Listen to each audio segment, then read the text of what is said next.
Dave Chappelle talked about how he returned from Africa and he went to a bar one time. The first he ran into was Chris Tucker, and he was surprised that see Chris Tucker out because he said him and Chris Tucker were going through the exact same. I'll stop there. I'll stop there and I'll let you do your own homework.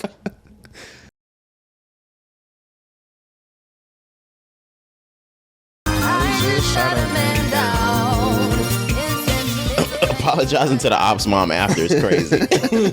I'm sorry, I just shot a man down. Yeah. It's episode 212 of the Rise and Grind podcast. It's your boy Roderick in the building. Yes, sir. I am Cari. We are here. It's Monday. Monday morning, man. We are post Super Bowl in timing, but pre Super Bowl in recording. You feel me? It's Monday. Tell me about your weekend. Yeah, man. So in and off this week. Finished off work Thursday, Friday. It was a busy week, like I said on the last pod. Really was just looking forward to the weekend, man, so I can have a Super Bowl weekend, of course, but I got an extra day off this week, had weekend plans that I enjoyed as well. So this nigga's always got a 3-day weekend headed. Bro, I ain't gonna lie to you. So it's crazy. The next 3 weeks. You got a 3-day weekend for the next 3 weeks? The next 3 weeks. And didn't you have a 3-day weekend like the last week or the week before or some shit like that? I think when I had took off for my birthday, I had those days off, but I don't think I had a Monday off. But yeah, the next 3 weeks I'm gonna have Monday off. I get President's Day off. Y'all get President's Day off? I definitely. Wait, which day is President's Day? The 20th, I believe, next Monday. Okay, yeah, because I know I have it off, but I couldn't remember what day it was. So yeah, I believe that's like white people in Martin Luther King Day. Exactly. Yeah. They don't know what day they have it off, but they know they got it. Exactly. So whatever day we're gonna go to Waffle House or some shit. On President's Day, that's what niggas do? Yeah, no, that's what white people do on Martin Luther King Martin Day. Luther King Day. Got you. We be out parading and shit. They be at the Waffle House. They be flooding the Waffle House. They at the mall getting the sales. Yeah. Having a MLK quarter annual or whatever fucking sale at these white-owned fucking department stores is crazy. It's crazy, bro. Imagine going to like Forever 21, getting a half off on the MLK sale. That's nasty. Imagine you going to like the NFL store or some shit like that. They got an MLK sale. The NBA store, because they play on MLK Day, so it'd probably be them. Is it some like sort of reverse psychology that I'm okay with the NBA doing it? Do they have us fucked into thinking they're with us, or are they really with us? You know what? I'm not gonna lie. I would say that they are more with us. If we have to compare, obviously we know that they are more with us than the NFL. Absolutely, the MLB and the NHL. Everybody, but at the end of the day, nobody's with us. You know, they can paint a perfect picture. Adam Silver does a great job as well of being progressive and showing, you know. This nigga got deep in the first 5 minutes. Right. This is the right way, but shit, they not with us, bro. Nobody's with us, man. I was not expecting Cari to go there. Like we were up here, right, and there was one sentence that just took the breath away. Yeah. They are not with us. I said, oh, fuck.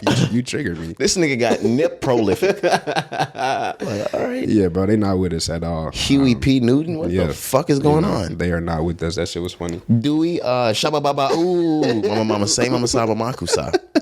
Jenkins, man. But nah, bro, just rounding out, like I said, work was glad to finish off the week. Weekend was great, bro. Had a great weekend, and like we said, we ain't seen the Super Bowl yet, but I am looking forward to that. Looking forward to the halftime show, all of that. But yeah, overall, bro, I feel great. Feel amazing. I'm blessed. I'm grateful to be here, seeing you again, bro. I love doing this. Absolutely. But yeah, how was your week? You know, weekend, everything. How you been? So like you said, we took off from the last time we've seen each other on Thursday. Right. Moved into the beginning of the weekend. Friday was work. Hell of a day at work. Okay. Super duper busy. I caught some little kids smoking and vaping in the bathroom. Bro, there's been a lot going on at your job. Yeah. Jesus Christ. I never got into the beginning. The earlier part of the week, a teacher may or may not have been fucking them kids. Yeah. Hey, man. We already know whether or not they were. I just want to say for the pod, right, a teacher may or may not have been fucking them kids. Open investigation, you know? Yeah. Innocent until proven guilty. But in my head, open and shut case. You know? Johnson. Like, yeah, open and shut fucking case. You might as well stick a condom in the room. Sheesh, that's disgusting. And then, so you say you caught some kids smoking, vaping in the bathroom. What's going on, man? What do you think? Is it just that time of the year rounding off because it's February, school ends in May? No, these kids have been doing it. And I think I might have said this to you before. These kids have been doing this shit for a long time. Okay. But it's two things. Number one, we've been young before. And I don't want to ruin little kids' fucking records and futures and shit like that. Number two, now I wasn't smoking weed at the age that they're getting into this shit, but I smoke weed. So I'm like, bro, it's not so bad I'm gonna ruin a nigga over it. But I knew they were doing it. I've been trying to tell them, like, hey, don't do some things that are gonna get you kicked out of school. I couldn't catch them doing it, so I'm not gonna accuse them. So I'll just dance around it and let them know, hey, don't do things that are so stupid you're gonna get yourself kicked out of school and then have to look back in hindsight on how dumb it was and how you could have still been here, how this could have happened and that could happen, yada, yada, yada. And I'm saying it's the seniors. They got prom and college to think about. They still got applications going out, shit like that that will be on there. But it was the 8th graders, man. You know how rowdy niggas get in the 8th grade. The 8th grade is it's a hell of a bunch for me. I'm not gonna lie. Yeah, 8th grade is when you reach in that point where, you know, you starting to feel yourself. For boys, your nuts drop. You start to think you the shit. Start thinking you the shit. Your personality starts to form. Your hormones are kicking in. Even with the girls, it's a lot of that. A lot of attitude needs a lot of attitude adjustment. Absolutely, man. You think, that's the age where, you know, you think you grown. You think you got it figured out. Because I remember when we was in 8th grade, the same shit. That's why I can speak on it. Yep. We thought we was the shit. And then you realize as you get older, you get 18, things like that. You really think you got life in the world figured out, bro. But it's so much more to learn. At every point in life, you feel like you have things figured out. And then you look back 5 years later and you're like, damn, I didn't have shit figured out. Thinking you have it figured out then. And then you look back another 5 years later and you're like, oh, I didn't know a thing 10 years ago. Man. And even 5 years ago, I thought I had and I didn't. 5 years from now, you'll do the same thing about today. Yep. Niggas' brains wasn't even developed fully and we thought we had the world figured out. Absolutely. So I'm listening to these kids that are 13 and 14 tell me lies that they think I'm gonna go for it. Exactly. Nigga, I'm a fucking grown up, number one. And number two, they're in the bathroom doing it. I can't see what they're doing in the bathroom, but it's shit like I walk by the ladies' restroom and I see 2 or 3 sets of feet under one stall. Bring your asses out. Everybody come out. Don't fucking move your hands or do anything. Right, I'm going to get our female principal. She's getting all you little niggas right. All right. She's going to search everybody. We pulling vapes out. We pulling all kinds of stupid shit out of their fucking pockets. It's just crazy once again, just because times change. I know that generations change. Obviously, I understand that. But the whole vaping and e-cards, whatever the shit is, bro, like I know kids, we did what we did. You know, every generation does their dirt. It was worse with us because not us doing it, but we were smoking weed in the bathroom and having to try to get rid of the actual weed smell. This smell goes away in seconds. Yeah, man, but this is also more harmful. Yes, you know that's what I'm saying. So, and they're getting away with it so easily. Like they could just keep it up. One of the girls wrote on their shit that they've been addicted for like the last 5 months. Bro, that's not good. That's like 13 years old. You're addicted. You basically like... You picked up the cigarette habit at 13. That's not good, yo. Admitting to that shit. That's scary. It's and when you look at the shit like, and look at me in full adult mode because I give a fuck about these kids. Exactly. You look at the shit that happened last week where 6 kids die of fentanyl. Dude, I care about these kids so much. Do you know how I would feel if I walked by and saw one of these girls laying on the fucking ground? I know, man. That's fucked up. But hey man, knock yourself out. Hey, do what you do. You gotta live and you learn, you know. I got a vape on me right now. I'll fuck around and be in the flow in a minute, nigga. Chill out, cuz. I can't do this by myself. And fuck. Be on the ground, my boy. I need you, my boy. Nah, man, I'm straight. Yeah, I know. But I ain't mean to cut off your week and everything, so go ahead. Never mind. I was gonna say you had a bar? No. What's up? I was gonna say something incredibly dark about the age that we are this year. What about it? There's a nice club for them niggas. Oh my God. Wow. Niggas never make it, huh? You already got past Kanye's challenge. We wasn't supposed to make it past 25. Sheesh. Joke's on me. We're still Cari's age. Hey, still alive, man. But finish off your week, bro. So that was work. So actually, that was Friday. Friday, and I forgot about this. I'll let you get into it. But Friday night we linked up. I forgot about that. Man, usually when we link up as the guys, whether it's work or it's pleasure, leisure type shit, it's just a small group of us having a good time. It's always a good time. It's always good drink, smoke in the building, whatever it is that we need.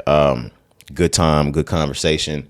But we had the pleasure of kicking it with Hop over the weekend. He was filming something. I'm not going to get into any of the details because all of that and all of the works will come out soon.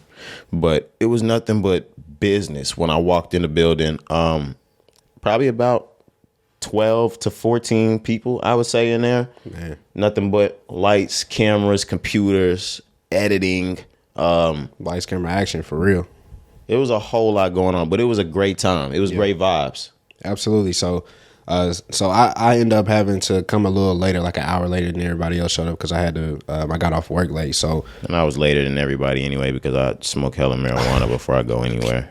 But same thing, man. When I walked in, I was shocked. Of course, I've been seeing everything all week. You know, just all of the creative. Shout out to everybody. Too many people to name. Yeah, entirely too many people to name. But shout out to everybody that had a hand in that. Yeah, man. But when I walked in, I was like, oh shit, the vibes was set. You know, like it just because we're creatives as well. So to be in a building full of creatives, full of people on a mission, you know, trying to get something done, like the energy. I love the energy in the room, bro. Obviously, our niggas was there, but it was strangers who I had met for the first time. We connected with people, you know, got IGs, business cards passed around. I was like, bro, this shit is amazing. What I was going to say about that, and the loveliest part about it these days is when I hand a business card out and they look at it for a second, they go, oh, this is y'all? I've been seeing y'all. I'm like, yeah, that's us, baby. Like, man, that's the Rising Ground boys. Yeah, that's them boys. Yeah, it's a blessing, man. It's a blessing. I'm not even gonna lie to you. But it was an amazing time on Friday night.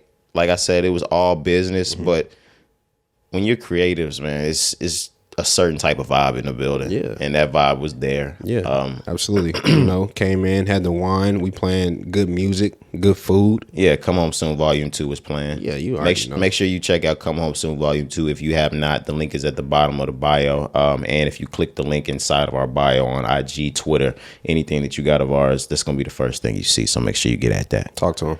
But let's go ahead and move on. Or unless you had something else about Friday. No, that was it. Saturday had to wake up hella fucking early. Had Saturday school with my kids. That lasted a while. Went over, picked up juice. Shout out Vitals by V. Picked up some of that juice. You already know how that's going. I'm trying to think of everything that I got into on Saturday.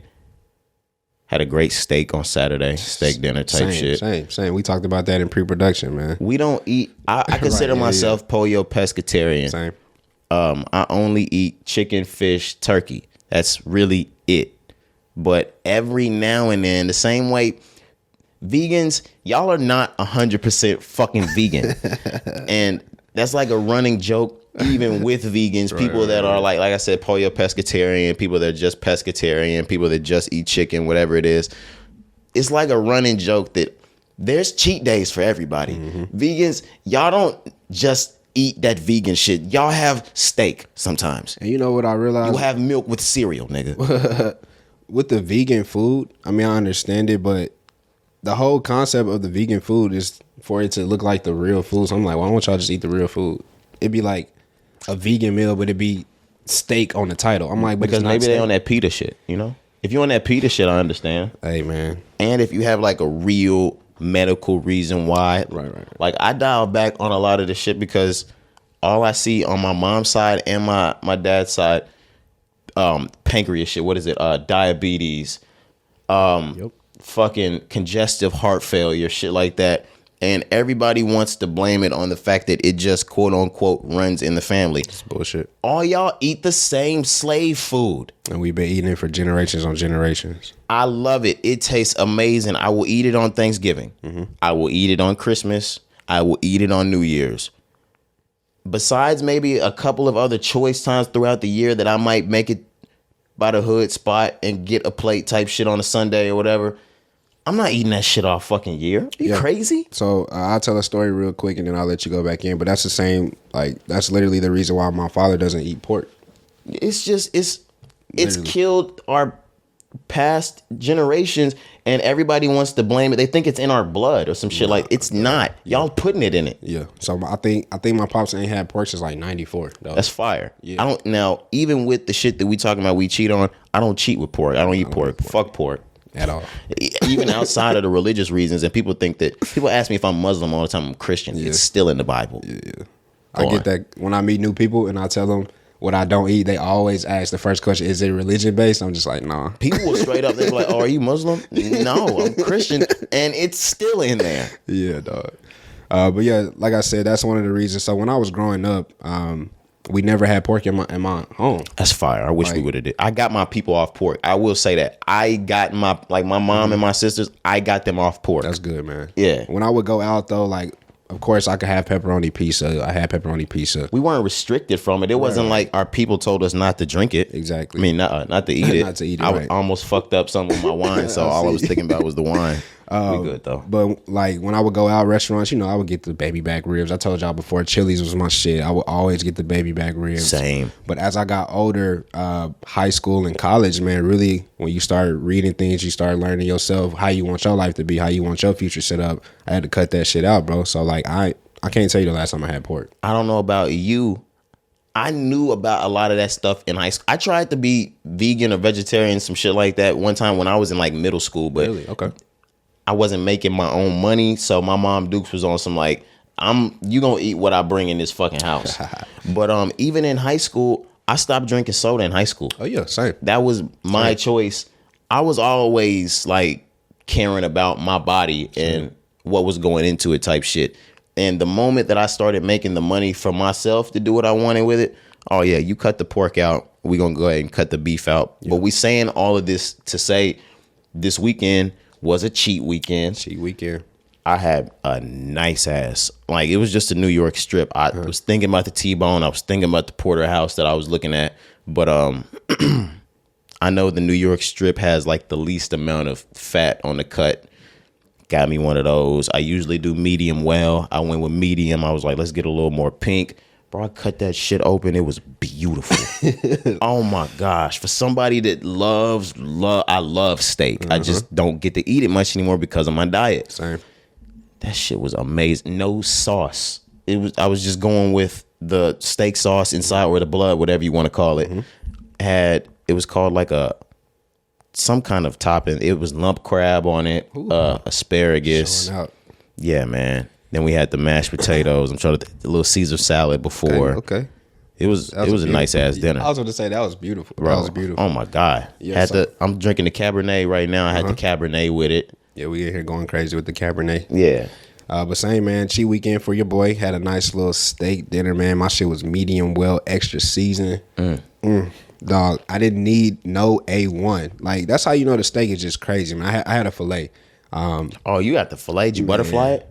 Yes, sir. Sheesh. Come on, man. You know me. You know how I get down. But boy butterflied it. Man, so extra seasoning. Like I said, didn't need no steak sauce, man. It was so juicy and tender. I'm like, damn, this shit is that good.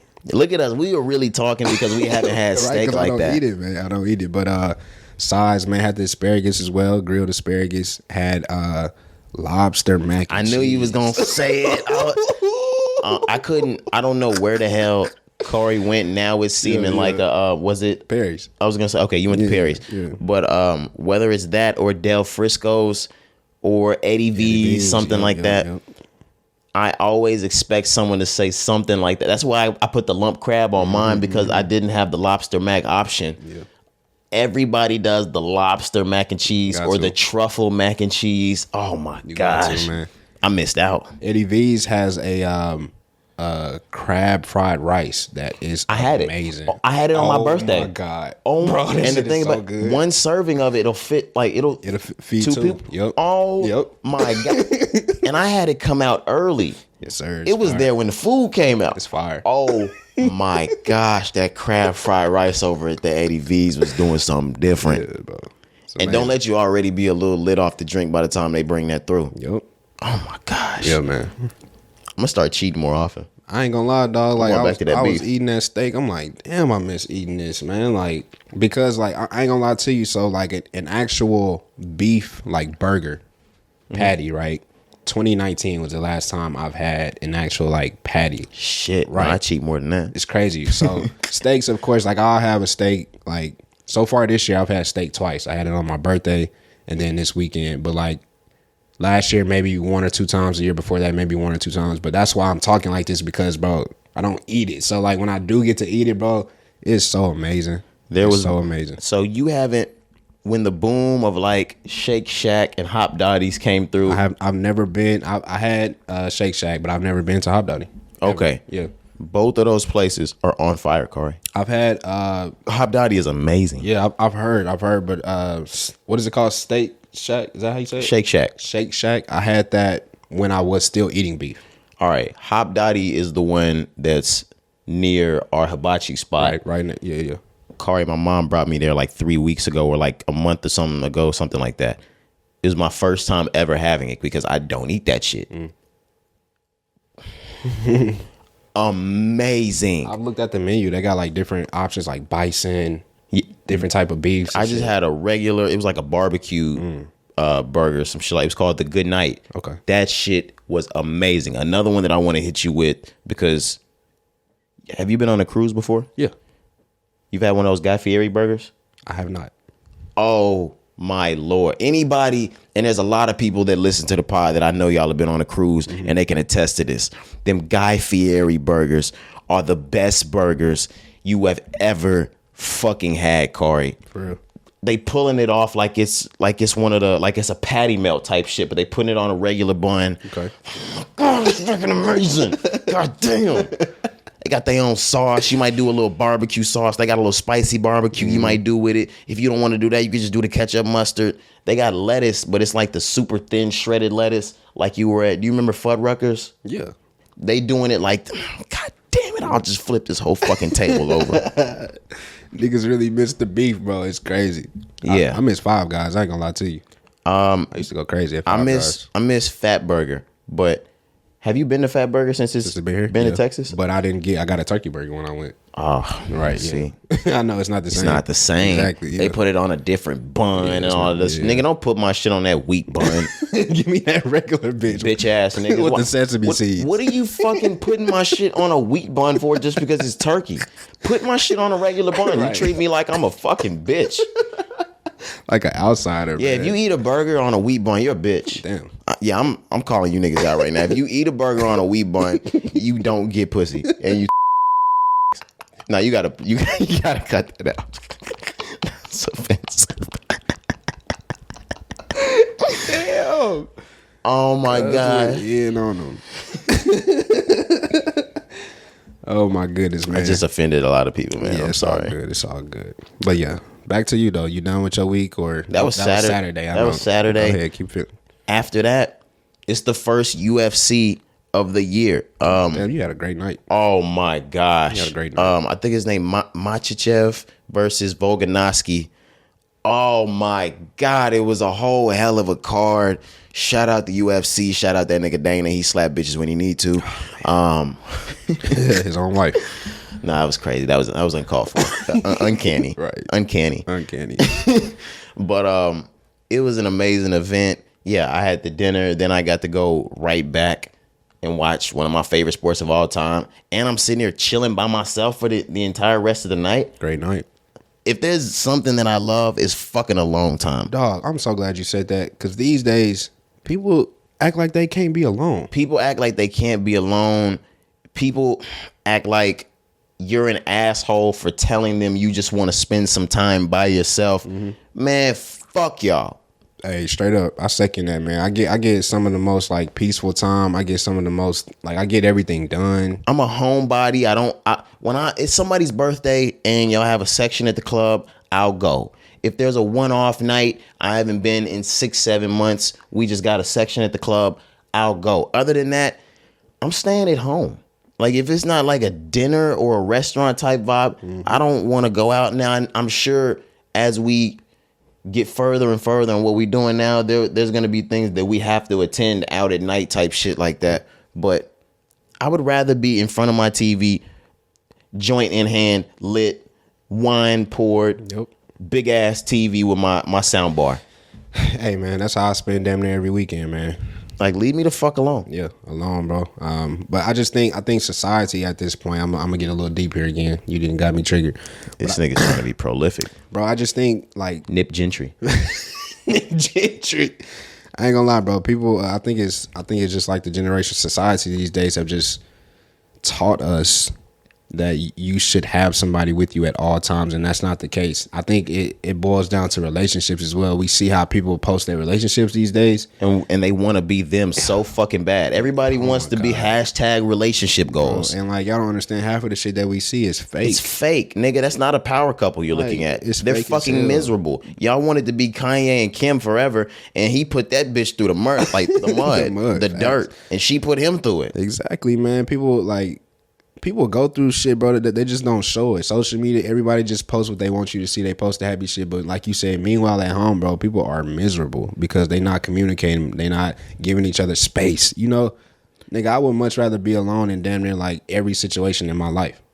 Everybody want to be whoever's relationship goes till they find out everybody's getting cheated on right now. Yeah, I remember y'all wanted to be Beyonce and Jay so bad. They stopped saying that shit. Lemonade. Yeah, the fuck out of here. 444. Be yourself, dog. Be yourself. But yeah, I just wanted to shed light on that because this is a conversation that I've actually had recently, bro. Like, I would love to be alone in so many situations compared to like being somebody that I maybe don't like or uncomfortable with or just whatever. Even if it's people that I fuck with, you know what I'm saying? Like, if I could choose to be alone, do something on my own, get things done on my own, even go out to eat on my own. Like, people don't do shit like that. And see a movie by yourself, I bro. go to the movies by myself all the fucking time, to the point where when I go by myself, women think I'm lying. Oh, yeah. They be thinking I'm on a date or some shit like that. Sure. When I go out to eat, they be thinking I'm with people. I like to go out to eat by myself. Yeah, bro. Especially the things that we do because, like, man, we all comfortable with ourselves. We went to the fucking Gaylord together. But, but imagine telling like a woman that, oh, this nigga is not. Me and all my niggas all my friends went to Gaylord Ice. She probably think you lying like a bitch. She probably think I was with the bitches. Right. Oh my god, niggas on the date. But nah, yeah. If I wouldn't take pictures, they would think that it was a completely different thing going on. That's why I have to document shit these days. Social media, dog. We shouldn't have to live that way. We do to a certain extent. I understand it. But social media has created that narrative where it's like, damn, I have to show y'all that I'm actually here because you may not believe me. And it's like, bro, why? Niggas lie, women lie. I understand that, but like, oh well, you get lied to all the time. You know well, the thing about it is like, maybe I don't want to say every day, bro. Like you tell a lie every day. Like niggas tell at least like one lie every day, and women. I'm not saying just niggas. People. We all lie. Is it crazy to say you tell a lie every day? No, because like, think about it. Just when you go through everyday conversations, and this could be something as simple as soon as you wake up, you know what I'm saying? Maybe you got somebody that you text, right? And you didn't text them when you first woke up. You know what I'm saying? You texted them later on. That's a lie. You know what I'm saying? Because it's like, I didn't text you. I text you when I first got up, but in reality, you didn't. And people think that you got to be like into it with your friends or like betraying somebody to be a lie. Like, if you said, hey, what are you doing this weekend, and I don't have shit going on, I was like, oh, I'm gonna be with my family. You're lying, nigga. Like, you just lied today. Exactly. I was just about to say that, like, in your everyday conversations when you interact with other people and they ask you what you're doing or hey, you got plans this weekend, things like that, and you know, you may be getting the notion that maybe they're trying to do something with you. Yeah. And you may not want to do that. Oh yeah, I'm a liar. Oh yeah, you know, niggas lie. Oh, I'm a fucking liar. And I ain't gonna lie, I'm trying to get better at that because yeah, I've lied thousands of times in a situation like that. I'm trying to get better with just telling the truth. Like, hey, bro, I'm not gonna show up. I just don't want to go. The thing about it that I don't know how I'm gonna get better with it is because these days my teacher friends are starting to ask to go out on the weekend, and they're gonna be an asshole if I'm just. I mean, they're gonna think I'm an asshole if I'm just like, no, I don't want to go. But sometimes, man, I ain't gonna lie. Just these days, I'm just trying my best to just be honest, like in every situation, and it's not easy. I know, and I don't want to be seen with them in public, right? But sometimes you gotta just tell them how it is. So, but I feel you, especially with like a work relationship. You don't want to come off a certain way, things like that. So you may have to make up something. But, bro, like I'm trying to be better with just like, hey, I got other things going on. I got this plan, or I just don't want to do it. Yeah, like, but what if you just want to be in the house by yourself watching movies?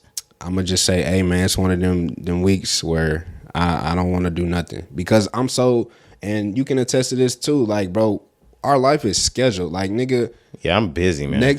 We have our next weekend planned out on Sunday. You know what I'm saying? So, like, literally, I will have to tell somebody, like, hey, I can't do it. Like, we plan weeks in advance for things. So, our real life may have something to do. And I'm just like, no, I don't want to do it. But even if it's not the case, I'm trying to get better with just letting people know, like, hey, I'm just not going to be there.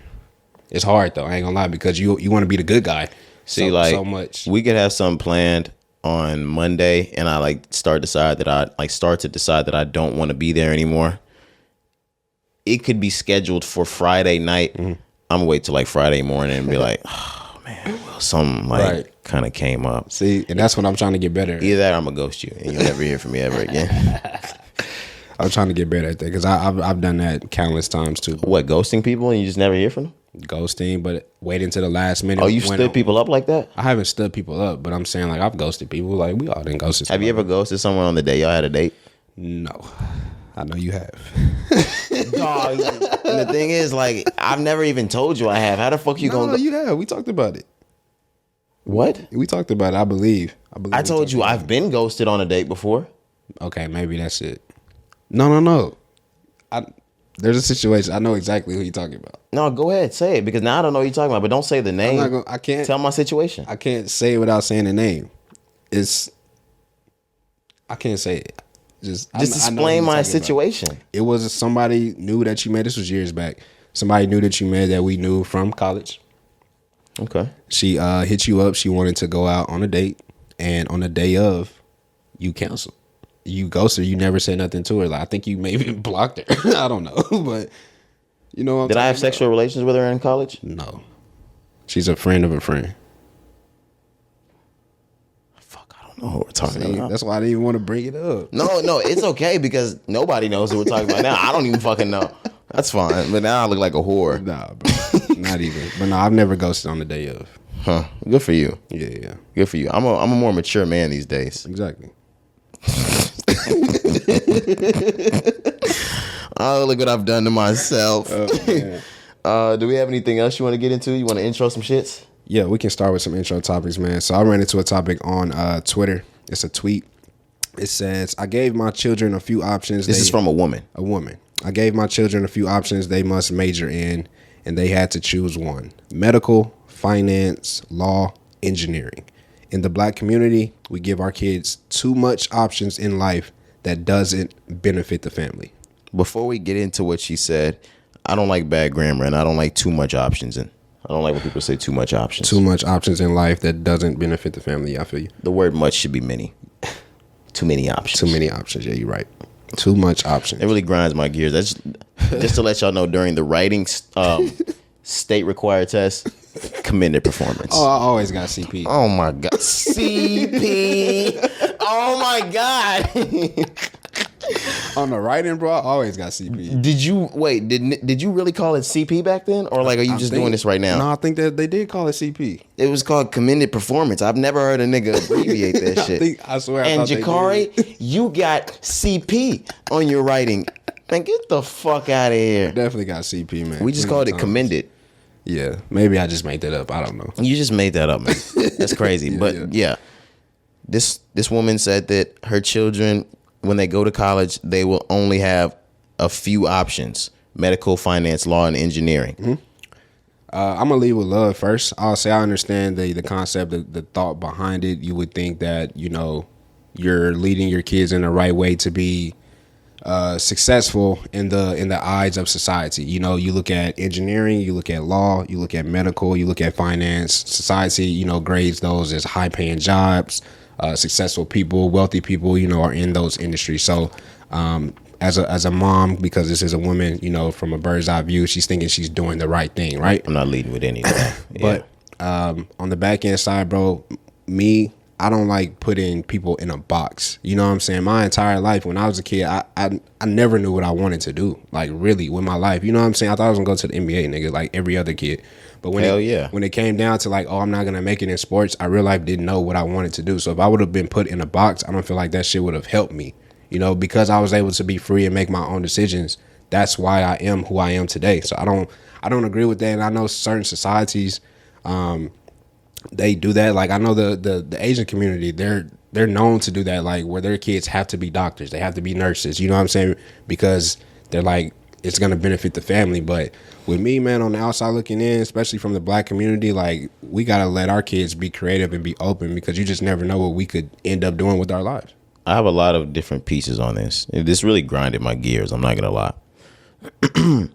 Why the fuck does what I have to do as a grown man, or if it's a lady, a grown woman, or anyone, why does what I have to do benefit the family? Why does what I do have to benefit the family? Right, yeah, why should it have to benefit what the family? The fuck does that matter? Mm-hmm.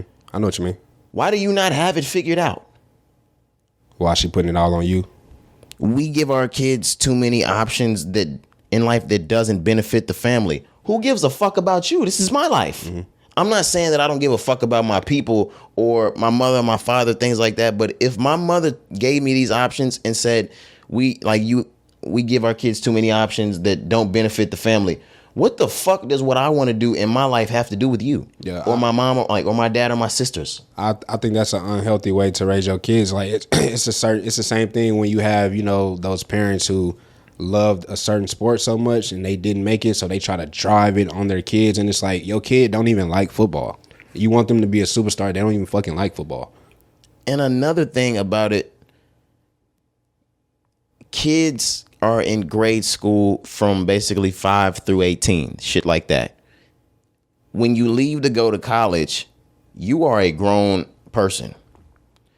This mother is going to be in for a fucking surprise when that kid comes home one semester and just tells mom that they changed their fucking major, because ain't nothing you can do about it. She don't have shit to do with that now. She can pull, if she's paying for it, she can stop paying for the tuition. He can worry about it on his own. Mm-hmm. But dog, if my mom told me what I was going to major in, I promise by the time I came home that Christmas, that shit be changed. Exactly. That's my whole point. All you have to do is walk into the fucking student center, speak to your advisor, and have the shit changed. You don't have to okay that shit with mom. I'm 18. I'm 19. I'm 20.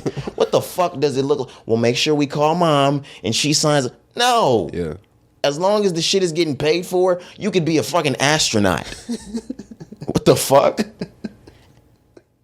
And my mom has shit to do. She's crazy. Yeah, that's why I say she's crazy.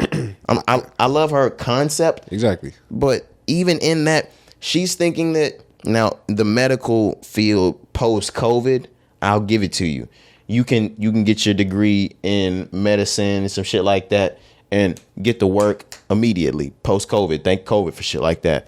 But finance, law, engineering, you're dealing with the exact same thing where you could graduate after a 4-year degree and sit on your degree because you can't get a job in it. Can't get a job, man. Like I don't know what she's thinking. Mm-hmm. She sounds like she didn't finish college. And that's why I say, like, maybe her life didn't pan out the way that she wanted it. So because of that, you try to enforce the life that you wanted on your kids. And I'm like, man, you can't, like, luckily I didn't have that from my parents. You didn't have that from your parents. And like I said, that helped us mold ourselves because they didn't force us to be who they wanted us to be. The worst part about it is I saw this post and I clicked on it. Her bio says she's a social media influencer. What if your parents told you that you could have only been a medical, finance, law, or engineering major? You didn't even go. Yeah, I don't like it. Yeah, that just made me mad, bro. And not that you didn't go, but like you didn't go and do one of these fucking things that you're talking about. Right. So like, why do your children have to? You explored your options. I'm sure your fucking parents didn't want you to be a social media influencer. It's something that wasn't even created until these days. So it wasn't even thought of. So that's another thing, putting your kids in a box, right? Right now, putting them in a box when 10, 15, 20 years from now, it may be a whole new job or industry that's created. Social media creator, content creator, that shit wasn't even around when her parents were growing up. So it's like, why would you put us in a box? And some of y'all are going to get mad at me. And outside of maybe the 4 majors that she just listed, college is a fucking joke. Sorry. I I hate to break it to you guys. Oh my God. Oh, but I just got my. Oh my God. Ooh, I just went back to school and got another degree. But I just started this. It's a joke. But if you have it at your hands, if you're in the military right now and it's just at your disposal to get it for free, I'll do it. If you are locked up right now, shout out to them niggas that's incarcerated, still listen to that Rise and Grind podcast, and they just offering the associate's degree program. Mm-hmm. Do it. It's there. But no, don't go out on a limb, especially if you don't know what you want to be. Yeah, man. Pick up a trade. Yep, pick up a trade, pick up a book, pick up an online class, man. That's what she should have fucking said, because I would have been all in on that, because I know and I saw somebody that replied in this that did the same thing. He was like, no, I required all my sons, because some high school programs offer this, to pick up at least one trade before they go to college. So one of their kids was already in like a trade. Mm-hmm. They finished the school and they're working on the side in their own business type of shit, making money. That's how trades get you right. Yeah. But this shit is bogus. You want to know what else is a scam to me in a certain degree? Forex. No, I'm just playing. Unless no, there's a lot of Forex traders that I know that's actually making real bread. Yeah. But there's some niggas that are just living the Maserati, like they giving niggas that Maserati lifestyle on camera, but not really doing the shit. But shout out them niggas that's really getting it going, because that's really doing it. Because I know some of them niggas is really running it up. Facts. Shout out y'all. Some of our homeboys. Yeah. But no, what's a scam to me in high school, bro, is the actual like AP GT classes. That shit is a scam to me. How so? Because I was in AP. Because, man, all you get is you don't get any credit for that. What I like is dual credit. Dual credit. I wish I would have did dual credit instead. Nigga, we could have put ourselves like a year or two ahead before we even got to college. We could have finished college in like 2 to 3 years. Yeah, I know people that by the time they got into college, they were a junior. They already had their associate's degree. Hell yeah. When they got to school, so like the basics were done. The AP, yeah. So when you come in freshman, you got to do all the basic classes. You're able to knock that out in high school and set yourself ahead. I left AP my junior year in high school, so I didn't do all of the AP testing shit, because, like you said, when you got down to it, it didn't mean anything. And with the dual credit, it looked amazing. When you were in AP, they weighted your GPA different, but all the colleges did was take that and knock that bitch back down, want to see how smart you really were. Right. So what I will say about the AP classes, it will help you get accepted to those high prestigious universities. It bumps your GPA up a whole 1 point. Right. So they like it for that. So if that's your goal, that was never my goal. I knew I wasn't going to fucking Harvard or Yale, whatever the fuck. But if you had a 3.0, if you were in AP classes, you had a 4.0. Exactly. So it helps in that regard. But to me, I'm like, bro, I wish I would have did dual credit. No, you're right. Compared to like AP, because like I never had dreams of going to no prestigious ass school. So I was just like, why am I even in these classes? But I still found the creative way to work less. I took senior English and other courses during the summer. So when I came back, a lot of y'all was wondering how the fuck I had co-op. Then I had like a 4th and 5th period release. Yeah. I was leaving the school every day at like 11:30. Yeah, them 5th releases was clutch, man. I had a 0 period and I had the last 2 periods of school off. So yeah, after that I was chilling. My whole senior year, it was a fucking breeze. Facts. I know like, because we did trimesters at our high school, so I know like at one point I had like first period, so I would get to school at like nigga 10. 11, 12, I don't even remember what time. And then when you had that last block off, 5th release off, and you get to go home at 2 o'clock, nigga, what? I was leaving every day at 11:36 or some shit like. Are you kidding me? Man, I'm not even doing lunch with you niggas, right, man. Bro. I'm the fuck up out of here, bro. You only at school for like 3-4 hours. That shit was beautiful. And I came in early just so I could have 2 periods up. I'm coming in at 7:30, knocking that bitch the fuck out. Yeah, it's the life. Shout out to y'all though that's really out there grinding. Some jobs I understand you gotta go back to school, things like that. So if you gotta do it, do it. But in reality these days you don't need a college degree, man. Even like I'm a college graduate, bro, but my job, I swear to God, they just wanted to see it. They may have done some background checking, but I promise you, to me, no. They just wanted to see a nigga went to college. Oh, you dedicated some time, boom, boom. They don't really care. You don't need it like you needed it once before. So unless certain majors are your dream. If your dream was to be a medical doctor or a surgeon or a nurse, of course, you gotta go. Exactly. If you want to be a lawyer, if you want to be a judge, shit, like, of course, you gotta go. If you want to be in engineering, IT, shit like that, of course, you gotta go. Even though I know some people in the IT realm they're making their way without college. You can just get certificates these days. Who else what's the other one on here? Finance. That's bullshit. With the finance, that's bullshit. Literally my life. I work in finance now and have no finance degree. I was working life insurance. Yeah. I don't even have a degree. That's why I say it. I'm an assistant principal. I don't have a degree. It's crazy. Come on. Got that shit on Indeed. Fuck you talking about, nigga? My nigga keeping it real though, bro. I fuck with it. Like, for real. Y'all went to school for years. Yeah. Man, that shit, I got it on Indeed, nigga. Indeed.com, baby. The fuck? Like, oh, daddy. They really got niggas. Niggas talk about the trap being where they sold drugs. Nigga, college is the trap. Mm-hmm. Fuck. Yeah, man. What I do love about college, though, and then we can get out of here, the relationships. Yes, I tell my kids that now. The experiences, the life experiences, you know, it's shit that My you school go kids, through. I don't have no kids. Shit you go through in college, man, that you just, you know, like, just got stories for days. Like, times where, nigga, we done been ass out. Times where we done almost been in jail, nigga. Times where we, like, you go through the mud in college, bro. So, like, man, I love it for that, for the experiences, for the relationships. But, like, the school side, bro, of it, like, it just is. It is what you make it on the school side. We built friendships and brotherhoods type shit that would last a lifetime. We've built connections that I feel like I would never go without some days. And when we were there, we learned so much shit about life. Like you said, we were up, but there were times where we didn't have a pot to fucking piss in. Man. I can explain to y'all, and I'm putting this on my goddamn documentary one day. Bro, there were points in time I was so fucking broke that I had the 20-cent noodles, but where we lived, the water was dirty. Yeah. We weren't supposed to drink the water. It was brown damn near. Yeah. It was cloudy ass water. I would have the money, like, and got noodles. I didn't have the money to go downstairs to the vending machine and get a bottle of water to pour in my fucking noodles. Niggas, we was eating bread and shit, nigga. Yeah, bro. We was really getting it, like, however we could, bro. Cause we was on a meal plan, you know, and so, like, when the cafes closed, bro, you can't eat. You just hungry, nigga. You just can't eat, You're bro. just hungry, nigga. Like, that's how it go. And if you spent all the money mama sent you on dope,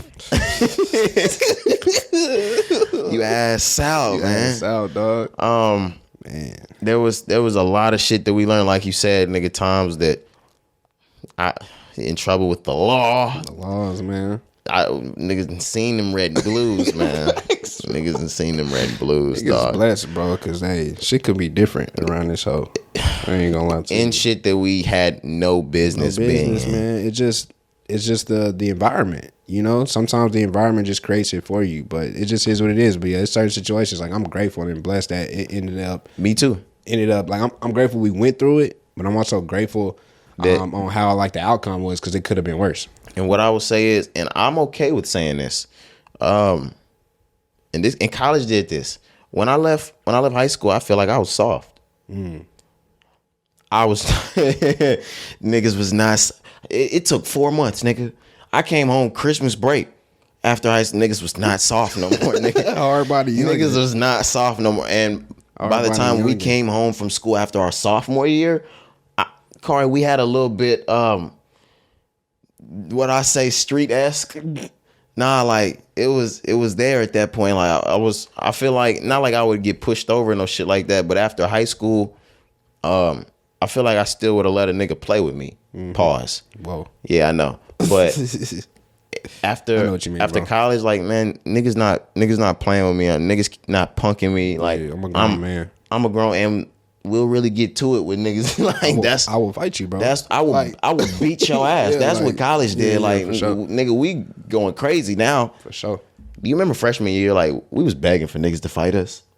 We was insane. We was just walking around looking for a fight. Like, we were once again, like I intro with, at 18, bro. You really think you got it all figured out? Like, you know this world, man, and it'll humble your ass so fast, bro. Oh my God. We got humbled our freshman year. The shit that we talking about, where we almost, like, niggas shit could have, like, niggas damn near could be kicked out of college. You know what I'm saying? And we almost beat a nigga ass over that, bro.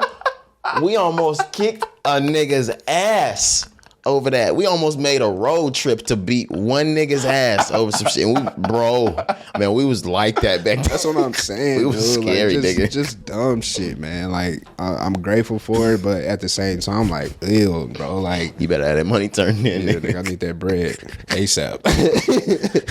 When niggas gonna get at you. Yeah, man. That's hilarious, though. Do you want to lighten the mood up with one more intro before we get into things? Let's do it. All right, let's lighten it up. It is the January, February season. So you know what that is. Girl Scout cookie season, or like I call it, little Girl Scout bitch season. I knew you was going to say Come on, man. You know we love them little Girl Scout bitches. I know, y'all are I know, I'm dark. They going to hate you for that. They going to hate me for that because some of them little sisters is Girl Scout bitches. Oh, look at that. Nigga was going to do it. Oh, I'm just going to keep fucking punching you, man. Nigga double down. I'm here to take this fucking pod to the next level, man. Next level, man. But like I said, it's Girl Scout cookie season. If you haven't stopped by at this point, they're about to stop selling them. So really, the joke's on you. Mm-hmm. But what I want to ask, and I'm going to go through every single one and name a couple of them that I've seen that aren't on this. What is your favorite Girl Scout cookie flavor? Yeah, my favorite is the Caramel Delights or Samoas, whatever they call. But yeah, depending on the region that you're in, some are called Caramel Delights, some are called Samoas. They're the exact same thing. Yeah, that's my favorite one though. Has always been. I have to agree with you, Cari. The Samoas, hands down to me, is the best Girl Scout cookie there is. Now, if you're not a coconut person, I understand. Some people are turned off because there's coconut flakes in it. Yeah. But to me, it's not that strong of a taste. Now, if the coconut consistency is what gets it for you, I understand like wholly, because you will taste you'll feel the consistency you feel it in your teeth and everything. Yeah, but you don't taste too much of the coconut. But it's almost like one of those Elmer Fudd like cookies type shit. It's drizzled in chocolate. We got a little caramel. I was going to say, to me, coconut. I feel like it's more caramel. You got me saying caramel. I say caramel. You say caramel, whatever. It's more caramel than coconut. I understand though, like you said, like if it's really based on the consistency for you. But honestly, when you bite into it, like you're going to get more chocolate and caramel than you get of anything. It is. Like that's the reason why it's a caramel delight or a caramel delight, whatever you want to call it, because that's the basis of it. Mm-hmm. Yep. But I'm going to name them all. We've got Adventurefuls. We got Lemon Ups. Shout out them Lemon Ups. I ain't gonna lie. No, not the Lemon Ups. Not the Lemon Ups. I'm gonna keep going. They have a new one called the Raspberry Rally. I guess that's shipped only. Yeah, I've never even. They have a s'mores that's shipped only. Okay. Well, no. I see the s'mores down here. Girl Scout s'mores. I guess they actually selling that now. We got trefoils. Those are popular as fuck. The Do-si-dos, popular as fuck. Those are also called the peanut butter sandwiches. And let's see, what's next? Thin Mints. I don't eat Thin Mints, but this is widely known as the best Girl Scout cookie there is. Yeah. Now, the Samoas probably takes in popularity spot number 2. But number 1, I'm not a mint fan. I'm definitely not a chocolate mint fan. But Thin Mints take the fucking cake. And even in saying that I'm not a chocolate or a mint fan, there are some times I still fuck around and have me a Thin Mint or two. Yeah, I've had some before, and they're okay. I just can't eat a lot of them hoes because I don't like the chocolate mixed with mint either. Some people like it. They eat it with ice cream. They eat it in cookies. I'm just not a mint chocolate person. I don't want my mouth to taste cool as shit while I'm eating chocolate. Yeah, it's one Olive Garden, the little mints that they pass out when you leave. The little chocolate mint. They should hit. That's more like a palate cleanser for me. So like that's why I'll eat that. Okay. Everything else, like I said, it's like having chocolate menthol.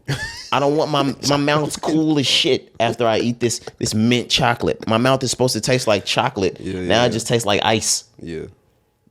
I just don't fuck with it. Let me just keep going on. We have Samoas.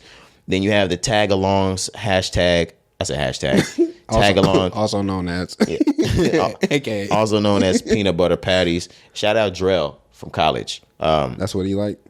Yeah, that was his favorite. And when we went up there at the Walmart, because them little Girl Scout bitches used to be posted up at the Walmart, he would always get the peanut butter patties to the point where I was like, man, let me see what they talking about. Says he fucking loves them so much.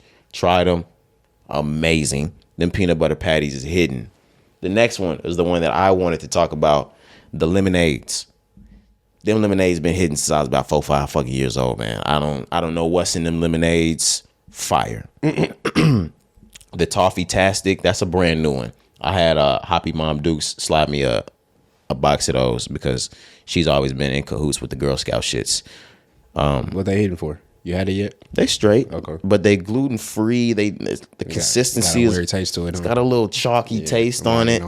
Another one that I want to get in there that Hoppy's mom picked up from me. There's some that are only sold in certain regions. They're called Savannah Smiles. It's like a powdered lemon cookie. It's almost like a lemon bar. That shit is so fucking good. Now that's my favorite one outside of the Samoas, the Savannah Smiles. Then, like I said, you get into the Girl Scout s'mores. Them s'mores hit. Have you ever had the s'mores? I had the s'mores, dog. Cari. I know. It sounds good. Dog. I really ain't tried too many of these hoes outside of just what I like. See? Yeah, I'm tripping. That's why I was like... I got to branch out. The Do-si-dos, like the peanut butter sandwich, it looked like a peanut butter cracker, and I really love peanut butter crackers. The Girl Scout girls, they get me every time I go by, and they get me to the point where I'm at home, like... And I'm thinking about home in my head. And I'm like, well, I already got 2 boxes of the Samoas at home. I'm not going to get another box of Samoas, but you got me already. So what the fuck else you got over here? Now I'm getting s'mores. Now I'm getting fucking Toffee-tastic and all kinds of other shit. How'd they get you this year? What happened? Oh, they caught me coming out the Walgreens. Okay. And it's to the point where I'm looking at this girl and she's looking like she's the same age of some of my sixth graders. Yeah. I'm like, oh, God damn it. Because I would buy it from them. I go back in the store to get money, Cari. Yeah. I didn't even have cash. But I'm like, man, like, we're not doing little card purchases right now. Like, I don't know what y'all are doing with your little reader over there, but you're not going to fuck me over. Right, Apple Pay. Yeah. I go back and I get cash, do the thing. But I got some of the s'mores. And I got Samoas. Okay. They called me coming out the Smoothie King. They did post up outside of the Smoothie King. Yeah, I actually wasn't even like in the area. I was in Dallas. Okay. The DeSoto area. This is when I was getting my taxes done. But yeah, I hit the Smoothie King over there, man. And so obviously Girl Scout cookies, whatever color you are, but I was in the hood.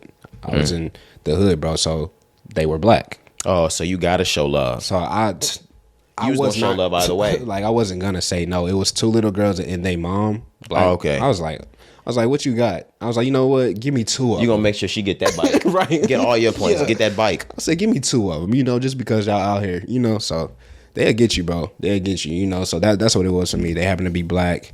2 little girls. I couldn't say no. I'm gonna put that on my bucket list for when we come up. One day we're gonna be on tour type shit. Just hit a city, like buy a black girl's whole shit out. Let's do it. Like, oh, you got how much? Yeah, just give me. Yeah. Just put this whole thing down. And matter of fact, keep all your cookies, okay? Yeah. See, that's how you do it. Like, I didn't notice like what looks good for people. You gotta give them the money for everything, and then tell them to keep it so they can keep selling the shit and make twice the money. So they can re-up. That's crazy. Yep. No, I might not do that. You're not gonna pocket my shit like that. It depends on what your mama look like. So what if they out there by themselves? The girl? The girls. What if they can have it. Ain't no parents with them. Yeah, they can have it. Okay. But if mom and dad are there, like, nah. If the dad is there, it's not happening. Nah. Because fuck him. Yeah, because no, like, what if he takes it like the wrong way and he's like, no, keep your fucking money. Like, all right, nigga, I just tried to bless the game. You know how dads are. They'll do it. But mom, preferably single. Why did I just ask for a torn up home? I just asked for a Girl Scout girl with a broken home. Hopefully her dad's dead, maybe. Sick, bro. But yeah, they'll appreciate it more if dad's dead. Chill out. Or absent. Now I might actually do it again. Yeah, it sounds good. All right. Before I look any worse, I look terrible in front of the fucking audience. Like, they probably think I'm a horrible guy. Let's get into music. There is none. No music this week, man. No music. No music. News. It's Super Bowl Sunday, and we're not even going to act like it's Monday right now. Y'all are listening to the Monday pod, but it is Sunday afternoon, and we're recording this shit early, so we don't have to do this shit during the Super Bowl. You feel me? But it's Super Bowl Sunday. Are you ready to get into halftime? Yeah. This is the music podcast, so we'll talk about the actual sports part of the Super Bowl later. Yeah. It's Super Bowl Sunday. This shit is about Rihanna today. This is not about Jalen Hurts. Hey. This isn't about Pat Mahomes. This is about fucking Rihanna. It might be more about ASAP Rocky than it is about Jalen or fucking Pat too. Facts. I actually seen a tweet or something like that. It was like, it's crazy how they tried to have like a football performance in the middle of Rihanna's concert or something like that. Yeah, I saw that. Like, y'all gonna have a football game in the middle of Rihanna's concert? Yeah. So this is all about Rihanna, man. The bad girl. She's back. Bad girl. She's back, man. I'm more excited. Did you think of that shit last night and like try to bring that in here? No. I just he wrote that shit on his hand. The bad girl is back. I'm gonna get him with this one. He had cards. Get the fuck out of here, man. Like a presentation. This nigga had cue cards. No. The bad girl is back. Was it a hit? Bet. That shit did not go. Nah, man. But I ain't gonna lie. I'm looking. I'm more excited to see Rihanna than I am for the damn game, dude. Like, I am too, for real. Cause number one, fuck the Eagles.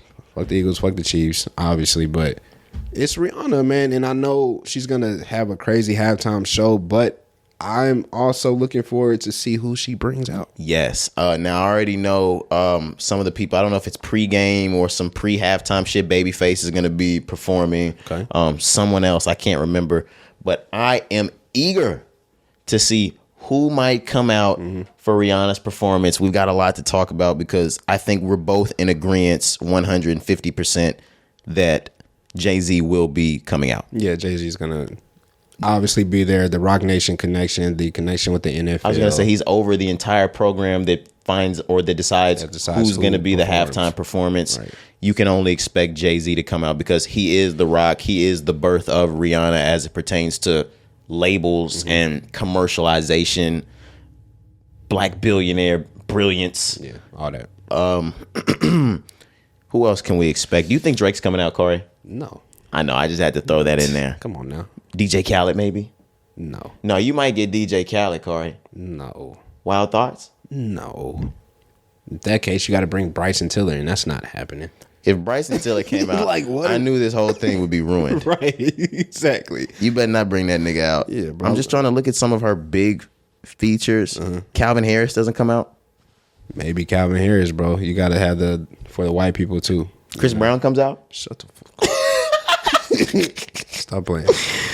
You naming all the exes. I know. I'm just looking at some of her biggest. T.I. comes out and does Live Your Life. T.I. just because of all of the allegations that has happened, no. But that would be a great song to perform. I wish he wasn't a nut. Does Eminem come out and do Eminem comes out. Love the Way You Lie? Yep. Eminem is gonna come out. I really like that. Yeah. The thing about it, we have vibes that we feeling going in. I hate that we couldn't play Love the Way You Lie going in because it's not my vibe, but I love that song. Same. Let's just skip the bullshit, Cari. Yeah. Let's talk about what we came here to talk about. Does Kanye West hit this stage tonight? I know, guys. Cari, does Kanye West hit this stage tonight? Bro, like I would love to see Kanye West hit the stage. I want to believe Kanye West hits the stage, but I'm just like, it just cannot happen. It just can't. The thing about it is, and I know Jay-Z is the one that's over the Rock, but in so many different production and feature stances, it seems like you cannot have this performance without Kanye West, right? Right. I get that same like energy or feeling. I'm like, you know how many beats this nigga did for Rihanna? I know it's Rihanna. She's a superstar, mega star. I understand that, but it's like it just wouldn't even feel right if Kanye wasn't around. It's just like last year with Dr. Dre. It's like we didn't know 50 Cent was gonna be there, but it's like 50 Cent had to be there. I said that before. No, y'all didn't know 50 was gonna be there. I knew 50 was gonna be there. But that's how I feel with the Kanye situation, and I know everything that's going on. But I'm like, bro, it's Ye. It's like he has to be there. She's going to play Run This Town for sure. And Jay-Z's gonna perform. And Jay-Z's gonna perform his verse on Run This Town. Like, and you can't stop it there. You cannot. You gotta hear Ye on Run This Town. It's crazy how you can go from being Joe Blow to everybody on your dick. No, if I don't hear that fucking verse, right. And this is the thing, as much as everybody loves to hate him, Cari, you know how fucking crazy that crowd is gonna go if Kanye West steps out? Exactly. They're gonna go nuts. Shit is good for ratings, bro. Well, it's gonna be some NFL owners that's pissed. It either is gonna go amazing or everybody's gonna throw shit on stage. Bro, imagine tomatoes being thrown at the Super Bowl. Imagine everybody just throwing their lunch on at the Super Bowl. Nigga, you know how fast they cut the camera? Y'all want to see some lights go out? You remember when the lights went out at the Super Bowl? No, nigga, the lights are finna go out for real this year. If that shit happens, can't have that on TV. Oh my God. It's gonna be like 20, 30, 40 million people watching. You can't let that shit happen, yo. Let's get Rise and Grind podcast politic with this, because that's what they appreciate this shit for. Jay-Z is over this entire thing, right, Cari? Correct. So if Kanye doesn't take this stage, it's going to become a Jay-Z said he couldn't get on the stage thing. Mm-hmm. More than likely, even if that's not the case, because I would think, Jay-Z's probably advocating for Kanye behind the scenes, right? Jay-Z does not block Kanye from getting on this stage ever. Exactly. But that's gonna be the picture that's painted by the media or whatever outlet reports that Jay-Z had a decision and Jay-Z made the decision for Kanye West not to hit the stage. So it's gonna create even more drift between them. I want y'all to know whether Kanye is still a billionaire or not. I want y'all to know Kanye still has $1 billion tucked somewhere. Underground. The same way Dr. Dre got to do it with his entire lineage, I want y'all to know Jay-Z would want nothing more than to share the stage on Super Bowl Sunday with Rihanna and Kanye West. If the nigga could get J. Cole to come out, he'd fucking have it his way. Yo. Does he have to play business? You do. Unfortunately. Then we don't see Kanye tonight. In our real life, want him to just make like a crazy secret appearance, bro, and just shut the world on fire. What is you smoking, man? That ain't potent. And I want him to get on stage and say no homo. You know, you can't say that these days. No, you can't say that, Cari. No, they just fined a nigga $40,000 in the NBA for joking around and saying it. Yep. I'm going to be fucked. You got to say pause. They let him say pause. Because you have some... That could go either way. I was gonna say you have some reasonable doubt. Yeah, reasonable doubt. When you say pause, that could go. Oh, I was talking about pause the situation, right? Or double entendre. Yeah, I was Adam Sandler. We playing Click. Rewind your stupid ass. I'm a good lawyer. Look at that. Oh, my client was playing Click. You seen the Adam Sandler movie? Yeah, I mean, you seen Adam Sandler. Yeah. Okay, so T.I. he's in Cari. Who I'm missing? Kanye's not coming out. You know why? Why? Because Kendrick Lamar is gonna come out. Oh, they gonna do Loyalty? Yeah, that's a Super Bowl song. Oh my gosh, they're gonna replace. Now it's gonna be some like we didn't even need Kanye up there because we have Jay-Z and Kendrick Lamar. It makes me sick with that shit, bro. Fuck. I love Kendrick, but Kendrick is like the poster boy for all these motherfuckers. I love Kendrick. Kendrick is not Kanye West by a long shot. Lyrically, yes, he's a better rapper than Kanye West. Kendrick Lamar is not Kanye West. I need Kanye there. I ain't gonna lie to you. And I know he's not. Like, I'm 90% sure he's not going to be. But I just would love it, bro. As a fan. Kanye is like, do you niggas think I'm gonna ruin Sunday service for your Americanized bullshit? You niggas took everything from me. Damn. They're gonna play McDonald's commercials in the middle of this. Nigga, y'all took my Apple Pay away and I couldn't even buy it. Yeah, dog. Hey, man, we just have to wait and see. But let me ask you, if you do see Kanye, what is going to be your reaction? How will you feel? This is your favorite same artist. way I imagine a 16-year-old girl felt when they watched Michael Jackson perform Billie Jean at the Motown anniversary. Jeez, that's big. Do you remember the? Yeah, she was probably sitting in front of the TV like 2 feet in front of it. That's a nice comparison. I ain't gonna lie. Yeah, it's gonna be like that. Do you remember what I told you I did when I heard Jay-Z's voice on Jail during the first Kanye listening party for Donda? No. Nigga, I took off running down my entire hallway. There's no fucking way that's Jay-Z on that goddamn song. There's no way that's Jay-Z, and there's no way he said Throne 2. Yeah, he did. You're not getting that, but we're not. It was nice. It was a nice bar. Yeah, it was almost another comparison. It was like when Ak heard Drake on On Travis Scott's song? Yes. What's this shit called? When he heard him on Sicko Mode. Sicko Mode. That's what I'm gonna do. Yeah. Do you remember the older man that made a video with his phone or his computer or whatever when he was talking about how much of the GOAT LeBron is? He was crying. The GOAT! The GOAT! yeah. That's what I'm gonna be in front of my TV doing. It's gonna be. I'm gonna keep using this word, uncanny. Uncanny. For what sure. I'll be fucking doing if I see Kanye come out. Number one, even if you do see him come out, you're not getting his face. Kanye's gonna have one of those 2022 Illuminati masks on. Bro, I want the world to see that so bad. This could be like his biggest, like, fuck y'all. Everything that y'all did to me last year, I'm still here at the Super Bowl. If that happened, this is going to be the Kanye, the I'm back type shit. But I don't even know if Kanye is ready for that. I don't think so. Kanye doesn't want that yet. Yeah, it's not time. What I want, and that's making me feel so good in my soul right now. I want y'all to know Kanye is not done. And the moment the Kanye train starts smoking back up, it's up there. Because y'all niggas thought he was done before Donda dropped. And the nigga was the man of the fucking year 2021. Dropped a better project than Drake. Look at me on dick.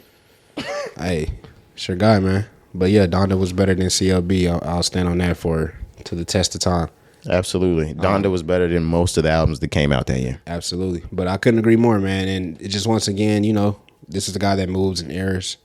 This will be a new era for him, if it was to be the case. And I still don't think it's going to be, but when he does come back officially, like you said, post all of the anti-Semitic shit that has happened, bro, it's going to be a different Kanye. It's going to be crazy, man. This nigga said he agreed with Hitler. He's not going up there tonight. Fuck. It's kind of hard to come back from now on. I ain't gonna lie to you. Can he come back, bro? Damn, my bad. Can he come back? He can come back. That's a strong comment. Kanye can come back because we're all fickle. Not me, but because I didn't rock with Kanye through everything. But people are fucking fickle. They forget shit and they move on like that. The only thing you can't move on from in pop culture these days is Kanye West. But you can move past the shit that he's did because the thing about it is he's not a public speaker. He's not a politician or any. He's a fucking rapper and producer and artist. Mm-hmm.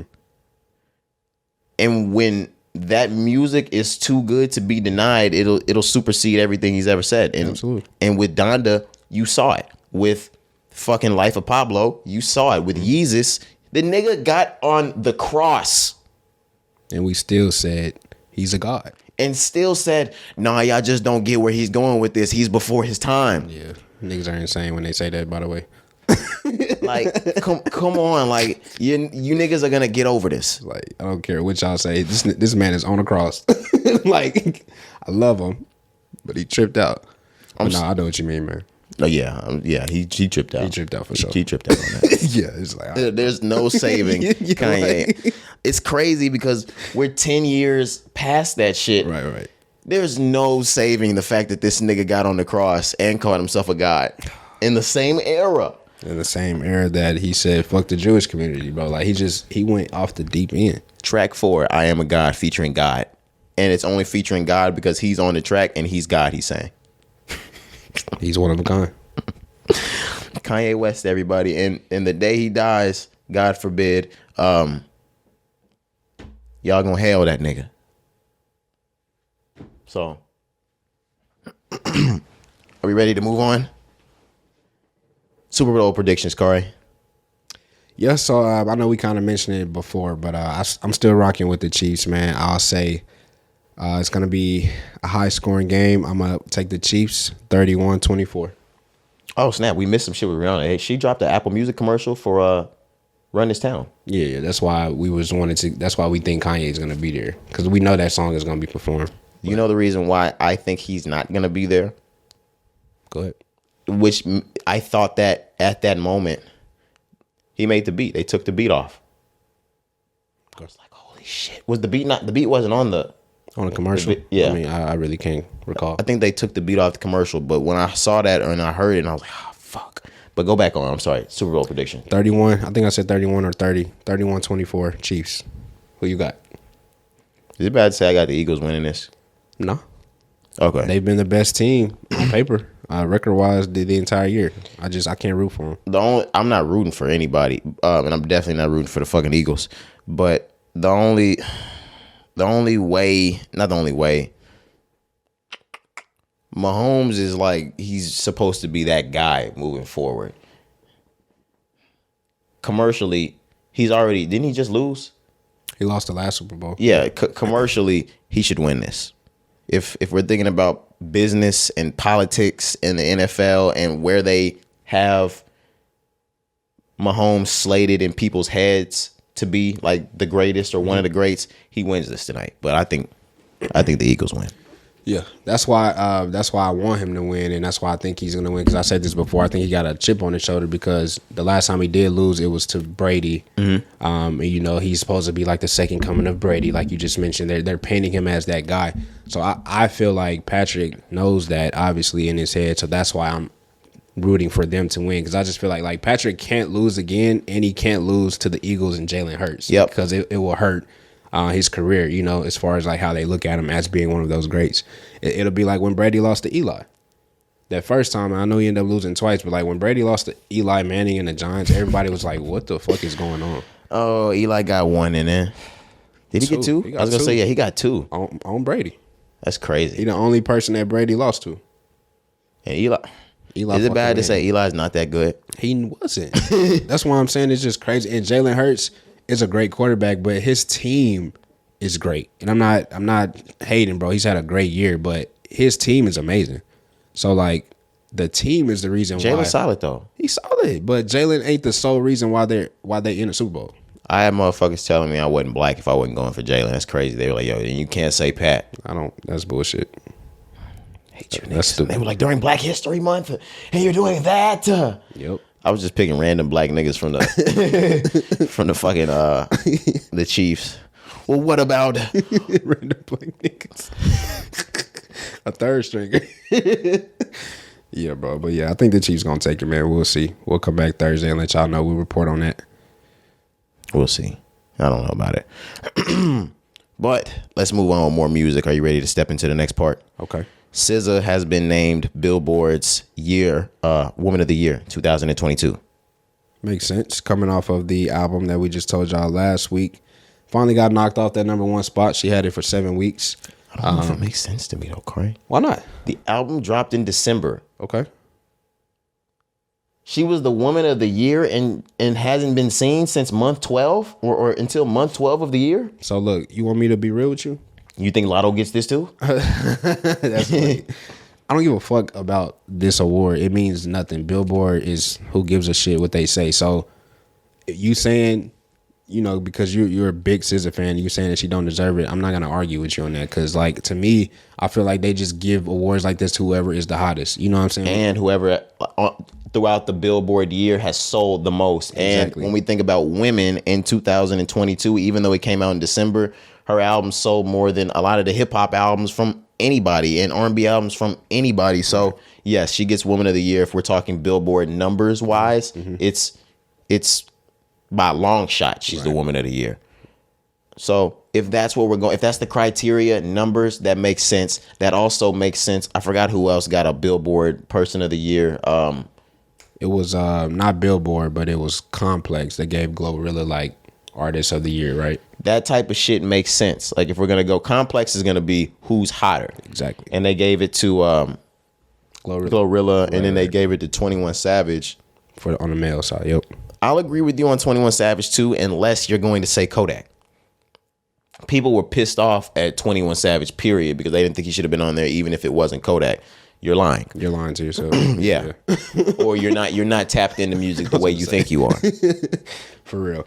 But yeah, like I said, well deserved. I mean, because her album is going crazy. She's, like you said, she broke all those records, man. It's crazy when your album can come out in December and you sell more than every R&B artist that came out for the last 12 months. Like, that's insane.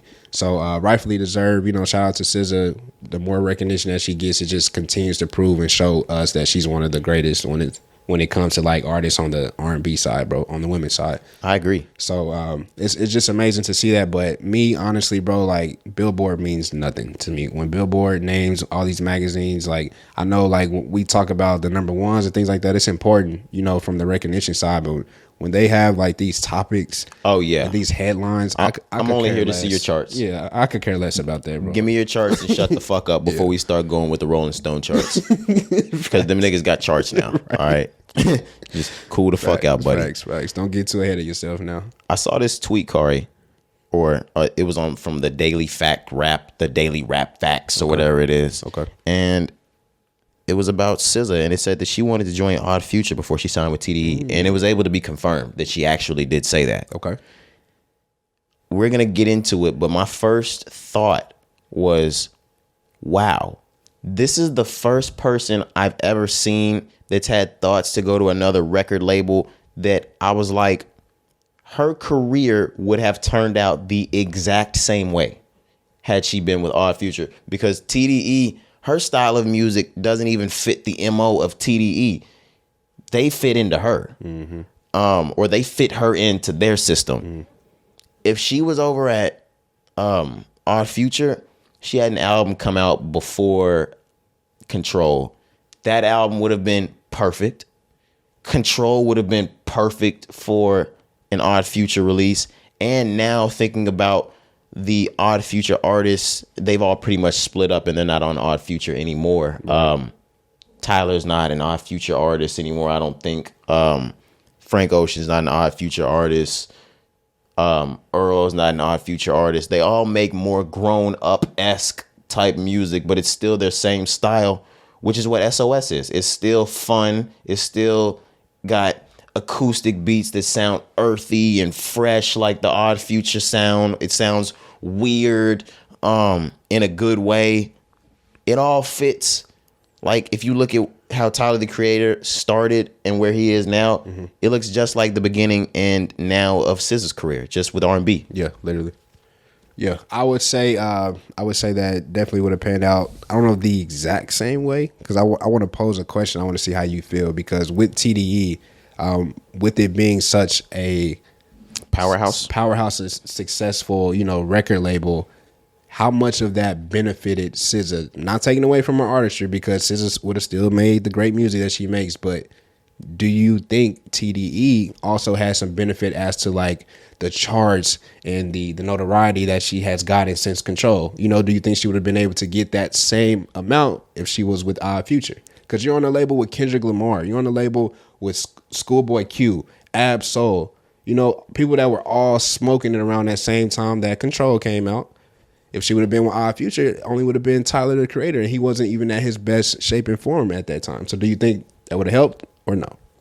I don't think it really would have made a difference. Okay. Because even with all the other rappers over there at TDE, they're in a completely different genre. Correct. Than SZA's in. And the connections that are over there at TDE are still over there at Odd Future. Tyler the Creator can definitely get a Kendrick Lamar verse. He can get a Schoolboy verse. He's from Compton. So I wasn't even taking just like on the versus side. I'm just saying because they were so hot, like people were looking at the label and it's like, okay, SZA's great. She's in her own lane, a different genre, but TDE has so much surrounding them that could have helped her as well. I still say yes. When you look at how high Tyler the Creator was back then, when you look at Frank Ocean is arguably bigger than. He's bigger than Tyler the Creator. Yeah, and it's not even arguable. He's bigger than him. Yeah, I'll be forgetting about They booed Drake off the stage because you didn't get that nigga. They booed Drake because you didn't get Frank. That's how big that nigga is. Yeah. And we're talking about being in the fashion Odd Future era, being in the Loiter Squad era. Okay. This is talking about maybe putting SZA all over the fucking TV too. Right. And they have a cult. Like their fan base was a cult. Still is. It still is. Mm-hmm. But now it's bigger than that. We're not in the Odd Future cult fan base, but we're huge fans. I think it would have turned out the exact same way. Okay. Yeah. No, I just wanted to ask because I agree. Like I said, leading in, definitely think she would have had the same, career, same notoriety. And the freedom to make the music. And that's one thing the freedom, bro. I was going to speak on that as well because TDE allowed her to be herself. But even with Odd Future, bro, she would have definitely been able to be themselves. Maybe even more. Because if you look at everybody that's over there, they are themselves.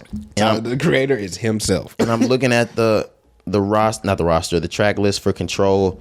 She still would have been able to get that Travis feature. You're still getting a Kendrick Lamar feature. Yeah. James Fauntleroy, you're still getting that feature. Yeah. Isaiah, you're still getting that feature. Okay. It's a good question, though. And the Control is the epitome of like an Odd Future R&B album. Imagine if they had an R&B artist over there that wasn't Frank. Yeah. It would be that, because if you think about Channel Orange, it goes hand in hand with Control. Just free. Making whatever type of music you want to make. It's amazing. Mm-hmm. Yeah. That's crazy because you don't see that from too many people. First off, you don't see too many people speak on this like you mentioned. But for a lot of people, if they would have went another route, their careers would have been completely different. If Ye would have signed with Capitol, or if Ye would have signed with Rawkus, right, they would have went in completely different ways. If Drake would have signed with The Rock, we would not have gotten Take Care. Damn. Shit like that. It's crazy. But with SZA, I'm looking at this would have gone the exact same way. Yeah, it's a good point, man. Good point. Shout out SZA. Shout out SZA for real. Let's get into some of the bigger shits. We had just finished podding for the Thursday pod, and we turned the mics off, and I got a notification from Hoppy, and it said that QC had been sold for $300 million to a company called Hype, and it's owned. It's a South Korean based, or I think it's South Korean based company, and it's also owned in part by Scooter Braun. Right. If you know Scooter Braun, he's been managing Justin Bieber his entire career. He managed Taylor Swift for the better part of her career. One of the biggest music figures, not just in hip hop, but in pop, in the entire music landscape. Scooter Braun is fucking huge. And he gets to the fucking business. But nevertheless, QC, P, and Coach K, they sold that off for $300 million. Did you want to get into I have article shit. Go ahead. It says Hybe, the South Korean company that represents BTS, Tomorrow X Together. We just talked about how they knocked SZA out of her number one spot. Lee Hyun and more has acquired the Atlanta hip hop label Quality Control. The $300 million deal was led by Hybe America CEO Scooter Braun, who oversaw the cash and stock purchase. Hybe will pay $250 million purchase price and issue $50 million in new stock. Okay, yeah, and it looks like Scooter Braun joined that company in 2021, and he was named the sole CEO of the American division. Yeah, so interesting topic here. I know we always talk about selling of the masters and artists, trying to benefit, get as much money as they can. But this one was kind of shocking. I'm not gonna lie to you.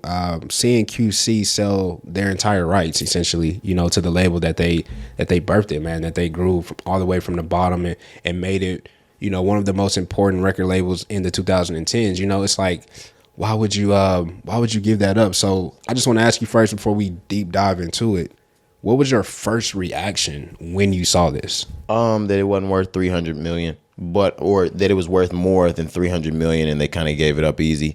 But what I will say to that is, P, or what you just spoke on, P made an Instagram post when he posted the picture with Scooter Braun and the owners of Hybe about the deal, and he kind of spoke to how when things start to get entirely too chaotic, it's time to go. And that's what you started to see happening over there at QC. And you've seen it for a while, whether it was, and I know they were never actually signed to QC, the motorsport shit that started the entire beef from Cardi B and Nicki Minaj. Then you have shit like the Migos start to beef with Lil Baby. Then you start to see how that actually gets deeper, and it just becomes the Offset Lil Baby beef. Right. And then that starts to move into Migos quarreling with each other, the splitting of Migos, Unc and Few. Quavo leaves the label, sues the label, which is another reason why I think they're selling, so they can try to avoid some of this shit with Offset. And then you have one of your biggest artists from the label perhaps like he's the piece from your biggest artist killed. You have Takeoff killed, and you're left in a situation with the record label with a bunch of people who don't fuck with each other. Some people that music is stagnant at the moment, like the City Girls. Carisha's off making podcasting work, and JT hasn't had an album come out since she fucking got out of jail. Yeah, her and Uzi just living their lives. They're not worried about this. And you have Lil Yachty, who has exited the rap space, going full alternative. Yeah, so same reaction, man. I was just shocked. But when you really get down to the politics, the metrics of everything, like you just mentioned, I'm glad you broke it down that way. It makes sense. You got to get out. And I'm going to steal your words. You said this when we finished potting the last episode. You said nobody wins when the family feuds. Nobody does. Nobody wins. And I think that's just a perfect explanation of this situation. You know, you would think like, oh my God, these guys are so successful. Lil Baby, the Migos, why would they give that up? City the back Girls, catalog. Oh my gosh. Why would you give that up, man? But at the end of the day, it just gets to a point where it's just not the same. And moving forward, based on everything that you just said, QC has made a lot of money up until this point. But the next 5 to 10 years for QC is not going to be like the last 5 to 10 years that it was. You know, they probably wasn't going to make as much money as they had been making because of everything that you just announced. So in situations like that, you can't be mad at somebody. I know, like, as a fan, we like, bro, we supposed to own everything. Boom, boom, boom, boom. It's like, hey, yo, sometimes it ain't even about that. And to what you're saying, not like it's failing, but everything on the label was declining. Was success, nobody is looking for the new City Girls album at the moment. Yeah. Lil Yachty is at the 808s and Heartbreak stage that Kanye was in. He's testing new shit because he's not fucking with the rap right now. Lil Baby is entering a space where he is no longer the biggest artist in rap. He's on his peak is over. He's not saying he's declining, but he's declining. Migos is a non-factor. And a portion of you, like 2/3 is gone. You don't have Takeoff, and Offset is suing you. You only have Quavo, whose solo work is not going to cut it to hold the entire label up. You potting, boy. It's real, though. If I'm P or if I'm Coach K, I'm looking at alternatives. Mm-hmm. I'm trying to sell this as quickly as possible. Yeah. Because they don't even have a prospect. Their prospects like Duke, Marlo, dead. Not Duke, but Marlo, God rest his soul. Let's get rid of this. Mm-hmm. Yeah, it makes sense, man. But I just want to say, QC, Coach K, P, they did a great fucking job. Thank you. Oh my goodness, dog. Nothing is forever, okay? Jesus. But thank you for the 10 plus years of greatness. Dog, like they go down in history, man. Like they birthed a whole sound, a whole new generation of rappers. Yeah, and when you say they go down in history, let me let you know just by naming some people. And I'll only name 3 or 4. No Limit Records, Cash Money Records, Rap-A-Lot Records, Quality Control Entertainment. It's gonna be in that conversation forever. It is in that conversation for sure. Yeah. And it's not even a question, because when you think about those other guys, besides Cash Money Records, they've outsold all of that. I was going to say they had more success than Rap-A-Lot. Well, maybe not Rap-A-Lot, because Rap-A-Lot, they got Drake. They found Drake technically, but he was never signed though, right? No, he's signed. I mean, but he's still signed. I mean, but like, come on now. Yeah, we know what the deal is. Well, right, but I know what you mean. Just if we looking just like overall, man, like just big up to those guys. Some people that just came from the bottom, bro. If you watch Lil Baby's documentary on Amazon Prime, it tells a little bit about their come up. All of them came from the bottom. P came from the fucking bottom. The bottom, bro. I'm talking about like doing clubs. You know what I'm saying? Promoting clubs, bro. Just trying to find a niche in this music scene, man. And niggas that knew each other because oh, I saw him on the other street selling dope. Selling dope, bro. Like, these niggas really got it out the mud. So that's why, like, even though it's coming to an end, you know, they're not going to be a part of it. QC won't be, you know, the QC that we have known it for the last 10 years or whatever. You still just got to give it up for those guys, man, because the success is unmatched. Add Murder Inc. in there. Murder Inc. is a good one, yeah, for sure. But no, that's it. I just wanted to make sure we gave them their flowers, bro. I hate to see it end like this, man. I hate to see it end with decline plus beef plus death. I know. It's the worst way. I want to, if it ends, I want to see it end like Kendrick Lamar and TDE. Just, you know, we just go about our part ways with love. Yeah. And even if it wasn't all love, I don't know that. Right, exactly. Niggas just do too much talking. Yeah, bro. Couldn't agree more.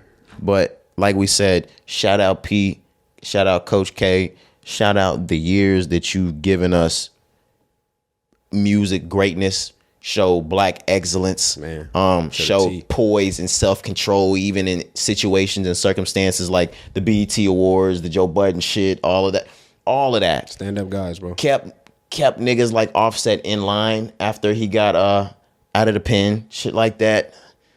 Showed these niggas millions. Like, fuck, I'm gonna fucking miss QC. Facts, like, it ain't gonna be the same. That is crazy. And for a long time, since Cash Money, you hadn't seen anything like that. Not homegrown. And you won't see anything like that for a long time again because Yo Gotti, they've been around. They've been around a long time, and I should have put their names in there, but I just forgot at the moment. But I'm not mentioning their rise, even if Moneybagg Yo is coming up still, and Glorilla's kicking shit crazy, and Black Youngster's still going crazy. Everybody could still be going crazy over there, but it's not new. When somebody comes and puts this shit down again, like one of them brand new, then we'll have something to talk about. But I don't see that happening for a long time. And because of where rap is declining, it might never happen again. Yep. Lost a good one, guys. Yeah, man. It's unfortunate. Yeah. Let's stay in unfortunate news. Trey Songz, Atlantic Records, and Kevin Liles. They're being sued for $25 million over a 2016 rape allegation, just lengthening the list of rape allegations for Trey Songz. At this point, it can't be. There's no more defending this guy. I've heard too many stories, man. I've never defended him, but I'm just saying, like, people in the industry, because, you know, you'll still see people like with him and shit. I'm just like, bro, like, and Trey Songz is a nasty individual. It's more than just the people that have nothing to lose. Like, there are people with their reputations and lives and names on the line, just like Trey Songz, right, that are coming out and saying shit like this. I just can't. Yeah, man. When you start hearing it from people who are actually like in the same circle as him, in the same industry, like you said, who don't have nothing to lose, like they're not going to benefit or lose anything for speaking on this, right? Or actually have shit to lose by being a liar. Exactly. Like, they're not going to put their name on the line being a liar, and they have real shit to lose from that. Yeah, I've heard too many stories where I'm just like, all right, Trey, something, man, you know.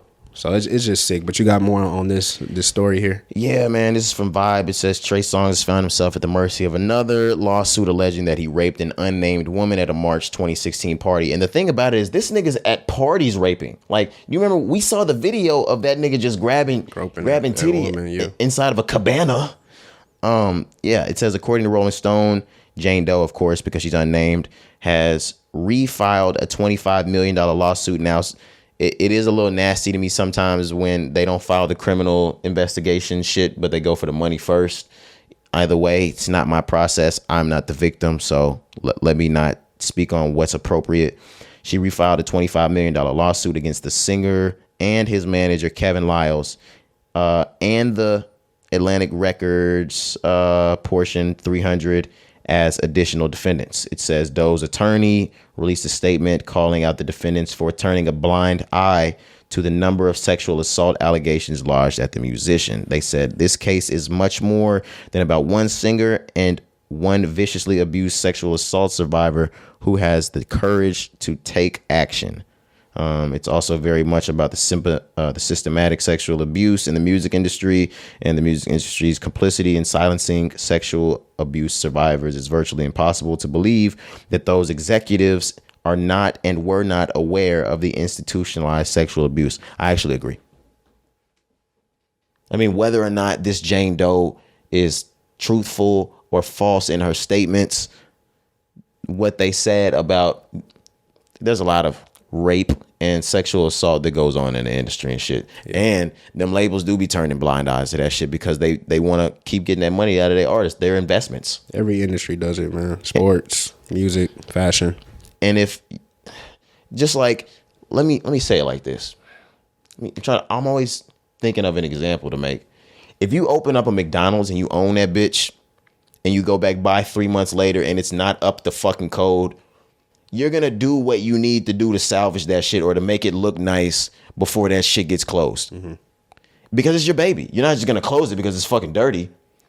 Trey Songz, they're not just going to drop him because he's a rapist. They're going to squeeze every dollar. They're capitalists. It's a business. Until their hand is forced, yeah, they don't pull the trigger. Yeah, and even if they know on some R. Kelly shit, they could know, but until their hand is forced and he's sitting in front of the judge and they pound the gavel and say he's guilty, they gonna keep him up there. Yeah, come on now. It's unfortunate. He could say anti-Semitic things and they won't drop him. Chill out, bro. Drop that nigga immediately. Right, got him up out of there. But yeah, I don't have too much for Trey Songz because this is a story that's been told over and over again, and I'm preaching to a choir. These headlines were preaching to a choir as I was reading, so we know what it looks like. And honestly, it's innocent till proven guilty. But when the shit starts coming in by the boatload for Trey Songz, you have to flip it the other way. Nigga, you got to clear your name. You got to clear your name, Trey. And he ain't said shit. No, now he did come back and he was like, he said something cryptic. He was like, the truth is only the truth unless you know falsified or some bum shit like that. All right, that's enough of that. That's great. He just had a real funny way of saying what he said. I want to be able to find it, but funny way of saying that he did what he did. Yeah, but I really don't care too much. And whatever he said, he must have deleted. Anyways, hope that situation goes well. But he needs to clear his name up. I am waiting one day if this goes to like actual criminal charge courts, things like that. I would be eager to see what he had to say, even though he probably wouldn't say a word. If I was his lawyer, you can't speak, Trey. Do not speak. He cannot get on the stand. Never put that nigga on the stand. Moving on. We're back in Kanye. Okay. Adidas is expected to lose over $1 billion just this year, Cari, on unsold Yeezy inventory. I could have told you that last year. Me too. I think we might have told y'all that last year. Because they said that they had a bunch of Yeezy inventory, but they had no plans on selling it. Of course, like we already told y'all, they're going to continue running the designs, but they had to reformulate and reproduce all that stuff without the Yeezy logo, without the actual Yeezy imprints on it. So they're just going to run it without it, which left a shitload of inventory that they were actually planning on selling because they weren't planning on dropping Kanye because they weren't planning on him saying anti-Semitic shit. Right. And they're set to lose over $1 billion. I can get into this shit too. The rapper formerly known as Kanye West. That's crazy. Did he want to be Prince? Is that what he was trying to do? Yeah, the artist formerly known as Prince. If it was, he's succeeded. Yeah. They're doing a great job of calling this man Ye. He told the world last year that he lost over $1 billion after his Adidas partnership. Mm-hmm.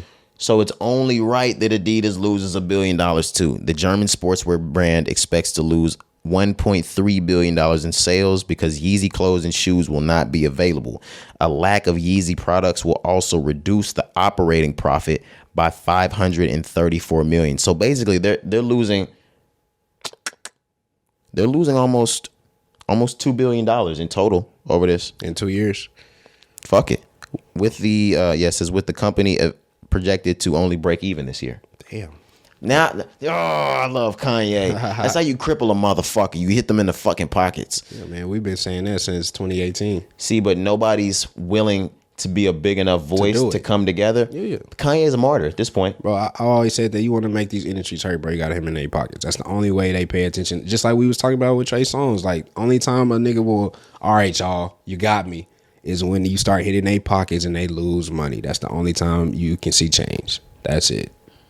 You can argue, we can bitch him on, you can protest, you can cry. Hit a nigga in their pockets if you want change to be made. You know what? Like, Pa's gonna hate me. This nigga might be in line with Nat Turner. This nigga is crazy. Now I'm starting the same way I did the shit with like QC. I'm looking at it like this. Look, we got Jesus. Nah, I'm bullshit. I know, bro, but that shit was so funny because I wasn't expecting that, bro. No, but oh man, when you think of, because we don't have slave times, we don't have struggle like that. We're not in the third world countries. So when you think about someone that prolific and you try to compare, niggas are gonna hate me. The only person I can think of is Kanye. The nigga's been pushing the needle forward on the industry shit for years. Since we've known him. The nigga got on camera and said, fuck the president. Yeah, bro. He's a different individual. Just trying to stand up for his people. Hey. The nigga lost billions trying to stand up for his people. Hey, man. That's why I say I always respect that nigga, man, regardless of all the actions. The music, like we said, the music is the music. We're always going to, go to the music because he's an artist. But as an individual, as a black man, you got to respect Kanye. Even if the message that he tries to get across isn't perceived well, he doesn't say the right things, blah, blah, blah. Just look at what bro has been trying to do. Like you said, since the Bush administration, we've seen 3 presidents since that, and he's still been on the same message. Yep. He's just in a different format every single time. Like what? Now, you would think within these 15 to 20 years, he would have learned how to be a better public speaker if he was going to do this much public speaking. Right. But I digress, because he didn't take that up. Yeah, man. He also didn't take up reading. Yeah. We found out Kanye doesn't read any books. It's not good, yay. Should pick up some books from time to time. He said that he doesn't live in the past. He only lives in the now and the future. So, okay. I mean, what books are there about the now and the future? Hey, I guess not. Let's get out of Kanye. Yeah. Let's get one more topic in before we get to this fucking Super Bowl shenanigan shit. Let's do it. Cari, have you been seeing these big ass MSCHF boots that have been going around? Yes, sir, I have, man, and I'm already sick of them. I'm sick of it. I'm sick of it. It's to the point where people are coming up to me and telling me that it's growing on them and they like it now. I literally just had a conversation with someone on Saturday about this, and they said the exact same shit. I said that I said you're crazy. How the fuck is it growing on you? I said you're crazy, yo. You're crazy. I'm not buying They look shit. like what are the fucking the big sculptures with the mouse ears and shit? Kid Cudi was carrying one up the stairs on Intergalactic. The shit that Virgil, I don't know. Is that not what those shoes are from? Yeah, it looked like it's from that, right? Yeah, I don't know what that's called, but yeah, I'm pretty sure it's from that. Either that or you look like Mickey Mouse. Yep. Or they say look like Boots from Dora. Like my nigga. Or Astro Boy. Y'all thought that we were bad with the Balenciaga Crocs with the Kanye bitches, bro. And then you niggas lay this shit on me, and they do it so subtly, bro. We too easy, man. As consumers, we gotta stop. But look, I'm gonna get into the boots though. So they were created by MSCHF, which is a New York-based collective with a rich history of trolling consumer culture. And I call it that because, and if you listen to it and think about the name, it's an abbreviation for mischief. Come on, bro. We gotta stop. We too easy. They're trolls. Yes, we're too easy. A rich history of trolling consumer culture, sometimes doing so by selling consumer goods. Images of the boots, which are expected to go on sale next Thursday, this was from last week, reported by the New York Times, have been up on Twitter and TikTok. But bro, I'm sick of seeing them. We got basketball players wearing them pregame. You got people all over TikTok. Every A-list celebrity has a pair now. It seems like MSCHF just sent out a pack to everybody they needed to promote it. They said they racked up about 20 million views on TikTok. What I will say is, look at me being one of these conspiracy people thing, and I never say this conspiracy shit until now. Yo, we're being distracted from something, bro. It's them balloons. It's the balloons in the air. They're distracting us. Something like shit just don't pop up overnight for no reason. This is like the crate challenge. Yes, we're being distracted right now. I don't know what it is. Maybe I need to tune into the news as you niggas are tuned into these MSCHF boots. But it might have something to do with China and those balloons in the air, because they did just shoot another one down over Canada. Yeah, they shot one down over Alaska just Friday. Okay, I think that might have been the same one, the Alaska, Canada area. Just Friday. So this was after we talked on Thursday about the ones. It was another one the very next day. And you niggas worry about the mischief boots. And y'all paying $1,000 to $2,000, $3,000. Those are $2,000 boots. You niggas crazy, bro. Y'all make me sick. Give me the Wooks. I swear. Send me the Wooks. Send me the Wooks. It's videos of people. They put them on. They can't even take them off. Bro, they're stuck. I literally saw like a guy. It looked like a backstage room or like a green room or something like that. They were pulling this nigga all up and down the floor trying to get this boot off. It's not worth it, y'all. What the fuck? It's not worth it. Y'all can keep that shit. Yep. And stay focused, guys. They're distracting you from something with this. But the Kardashians are up to something. Fact. Somebody's behind this shit. It's definitely the Kardashians. Man, but yeah, Jeff Bezos is doing something crazy. Somebody check on Bill Gates or Warren Buffett. I was going to say, check on Elon. He's still trying to get Twitter jumping, but Elon probably up to something too. Elon, yeah. Elon's up to something. Somebody go check Elon. Oprah, somebody. For real, fuck. Though. Shit, check on Biden and them too. You know them niggas. He might be back at Epstein's Island. Chris Tucker. Somebody check on Chris Tucker. That nigga's name was on that list. We talked about that over the weekend. The fuck is your name doing on that list, Chris Tucker? Hey, man. The thing about it is, old Chris Tucker, I'm mad at for his name being on that list. Today's Chris Tucker, I'm like, well, I kind of see it. Yeah, I see it. Chris definitely sold his soul. He sold his soul right before rush hour. Right after Friday. Well, the reason why I don't want to I'm just playing. No, the reason why I don't want to speak to that is because Dave Chappelle talked about how he returned from Africa and he went to a bar one time. The first nigga he ran into, right? The first nigga he ran into was Chris Tucker, and he was surprised that see Chris Tucker out because he said him and Chris Tucker were going through the exact same shit. I'll stop there. I'll stop there and I'll let you niggas do your own homework. Hey, man, the Rise and Grind podcast, man, we're going to always give you the real. And we always get straight to the shits. You know, no BS. Absolutely. So we ready to get out of here, Cari? Let's do it, man. We got a game to watch. Yeah, man, but that was a hell of a pod. We gave y'all some game first. Yes, sir. $1,001 worth of the game. That's funny. Shout out Gil. Shout out Wallow. This has been episode 212 of the Rise and Grind podcast. It's your boy Roderick. Yes, sir. Cari, we out of here. All right, man. Let's get out of here.